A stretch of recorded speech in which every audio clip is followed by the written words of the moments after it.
begadang terus, nah nanti baru rasanya kalian udah tua 5 tahun berikutnya atau 10 tahun berikutnya kalian sudah merasa kayak gitu. Makanya nggak bagus begadang itu. Nah apalagi anak-anak pun juga ada batas waktunya. Jam 9 itu jam 9 malam sudah harus tidur, karena di atas jam 9 itu juga mengganggu proses tumbuh anak seperti itu. Makanya kalian yang suka begadang itu mulai dikurangi. Nah kalau yang suka tidur terang mulai diredupin lampunya. Kalau dalam Islam kan juga ada itu apa, kalau tidur harus gelap kalau nggak salah. Jadi kalau bisa nggak ada cahaya, karena apa? Jadi tadi agar otak itu tenang. Istirahat seperti itu. Kayak anak pun juga bisa dikenalkan dari kecil yang tidak terbiasa tidur terang. Saya pernah coba sekali, saya sering sebetulnya. Kita biasanya kan ketiduran. Biasanya kalau kita terbiasa tidur gelap, terus secara tidak sengaja ketiduran terus lampunya masih nyala, itu biasanya bangunnya itu nggak enak ke badan. Karena memang tidak tidur yang deep sleep. Deep sleep itu yang benar-benar tidur nyaman. Jadi tidurnya itu masih kedengaran orang ngapain. Nah, itu tidak deep sleep namanya. Kalau tidur yang benar-benar nyaman itu wes nggak dengar kanan kiri apa dan oh iya kan merem tapi telinga masih dengar gitu Bu ya. Ya, betul, itu tidak.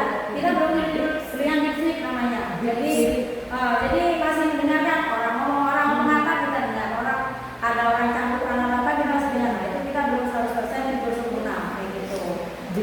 Jadi makanya kalau baiknya tidur itu tadi tidak apa nggak ada beban pikiran, tiba-tiba tidur aja, tiba-tiba udah subuh aja. Nah itu baru yang benar-benar tidurnya enak kayak gitu ya.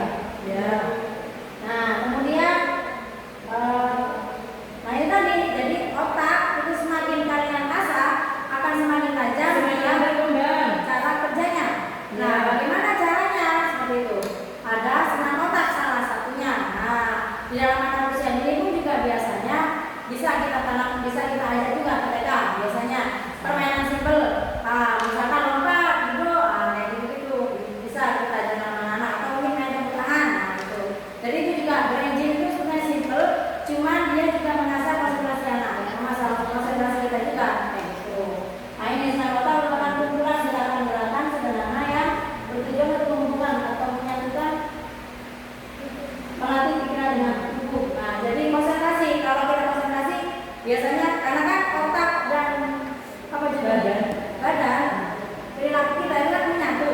Nah kalau kita semakin fokus, jadi gerakan itu badan kita secara otomatis bisa ngikutin. Nah tapi kalau otak kita nggak fokus kemana-mana, ya sudah kadang kita tenang apa nah kayak gitu. Ada salah ya Bu, suruh kanan kiri gini Bu. Kemudian otak manusia mengendalikan semua fungsi tubuh. Otak manusia bertanggung jawab terhadap pengaturan seluruh badan dan pemikiran manusia.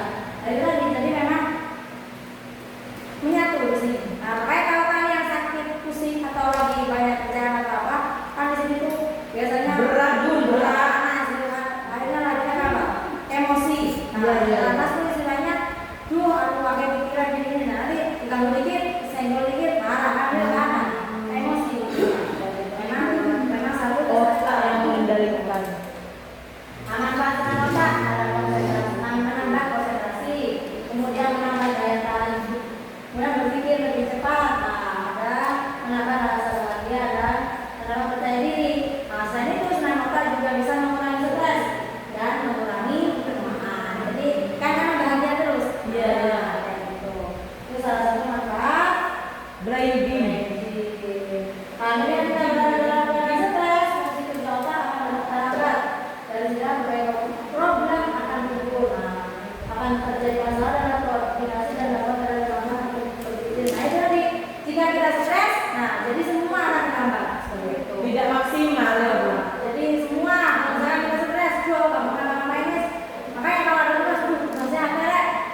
belakangnya ya.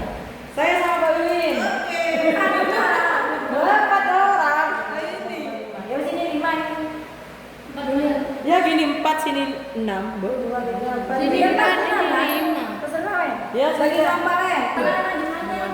Oke sedikit. Ayo, ayo. Kita membuat kelompok, nanti kalian membuat senam otak gitu ya. Di kreasi. Bu, ada musiknya mana saja? Ya nggak apa-apa nanti diplankan dulu. Baru nanti kalau sudah fix, baru nanti maju satu-satu di sini gitu. Oke? Ya gini deh ya, Pak. Atas.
Jam 3.